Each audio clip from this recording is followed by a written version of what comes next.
Okay, look, what we got here is this is the live Phoenix, Arizona Tulsi Gabbard.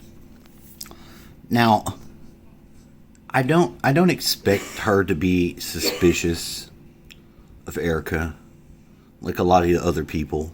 I would expect her to act like she's acting with Erica, since Erica did have her husband get killed. Although I don't think he's dead.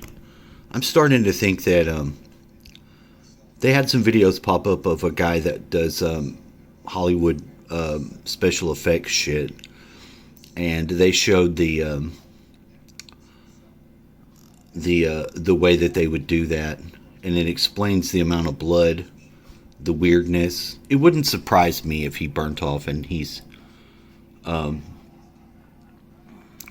there's some sort of I don't know, witness protection program place they've got all the way in New Zealand that is called fucking Valhalla.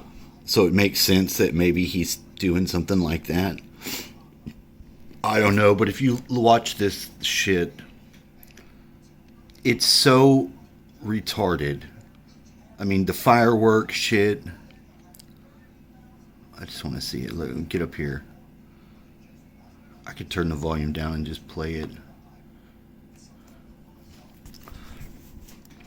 They've got the fireworks going, and it does. It twists your stomach.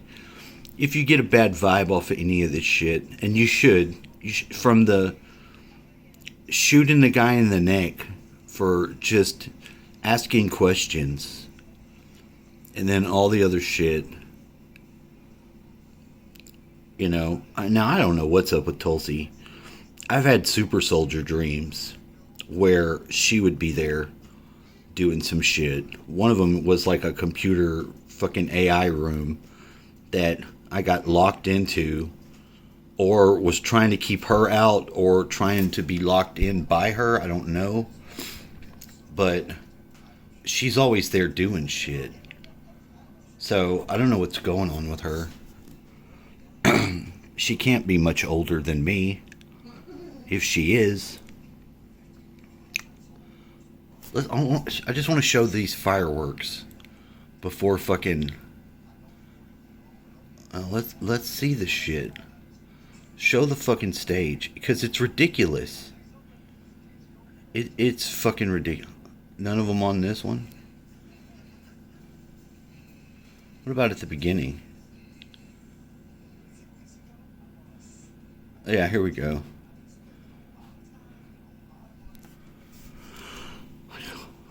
Director. I mean, this is PSYOP City. This is get programmed fucking Central Core. Look at this. What the fuck, dude? Is that necessary? I heard Zev talking about this. You know, he's like, at the fireworks, he's like, I'd be out of here. Just makes me sick. You know, this organization has been taken the fuck over. Whatever it is, whatever's going on with it, it is sus as fuck. He's acting a fool. You gotta be conspiracy minded. You have to be able to think about stuff.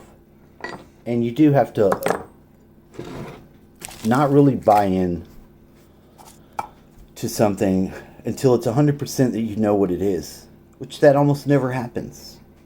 So you can't say, you can cast doubt on things that are doubtful. You should. Why not?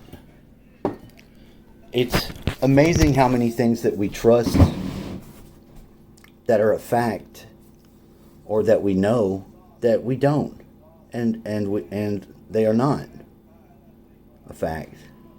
You know, we run with shit all the time. Daily. There's whole areas that you probably think you know some shit that you don't know nothing about. All your premises are wrong. Without having some actual experiential information, like I'm doing this is what I know. With the things that you're interested in, your data's dumb. Your data's no good. And there are plenty of people making presentations on shit they don't know about. There's very few people actually saying, hey, I'm discovering things. I'm interested and I would like to know. So how? So what? There's too few people like that because everybody wants to play up their character, their ego role. They want to make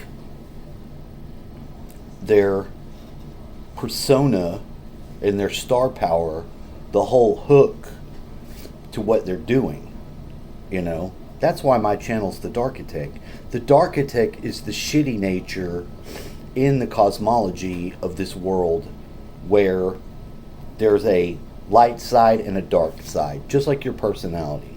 The breakdown of the elements is represented in different warring factions, but overall the planet gets rolled into this binary where there's a light side and there's a dark side. And the Darkitect is the archetypical entity that represents the shadow, which would do you no good to focus your personality on that aspect. Like as if to crown the shittiest side of yourself the king just because it can make some money and wear some bling. Total wrong approach to living. But it's a lot of people's approach. A lot of people's approach. Because we're in a dog-eat-dog world. And people really don't get incentivized to seek anything more than a dollar bill and a whore. At least if you're men.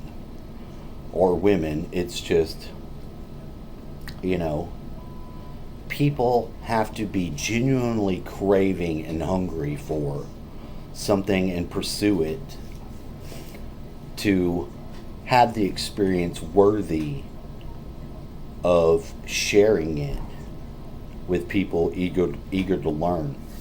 That's why that whole classification of people type influencer is currently being utilized by the darkest elements of the control system now, because they want to fucking get as many as they can. Israel, get as many as you can. Get as many as you can, because we need them, because they're on our side. You know, that's the name of the game right now. Propagandize the masses and use whatever tools the best. It's influencers now. These kids, let's look at the youth for a moment. Let's look at the youth and the shit that their fucking mind is focusing in on. Because what you're going to find is they're on some egomaniacal shit right now. It's just the way it is. I don't know why. And honestly, I don't really care. But I'm going to make the point. Let's see what we got here. A bit further after going into the next condition, which usually leads to radicalization. Alright. I'm going to showcase this. So these are our kids. This is our age. Gen Z. After he qualified it, and this guy has a massive deltoid. After he qualified it and says, I don't value hard work, I value smart, efficient work. If you qualified like that, I'm like, I can see it.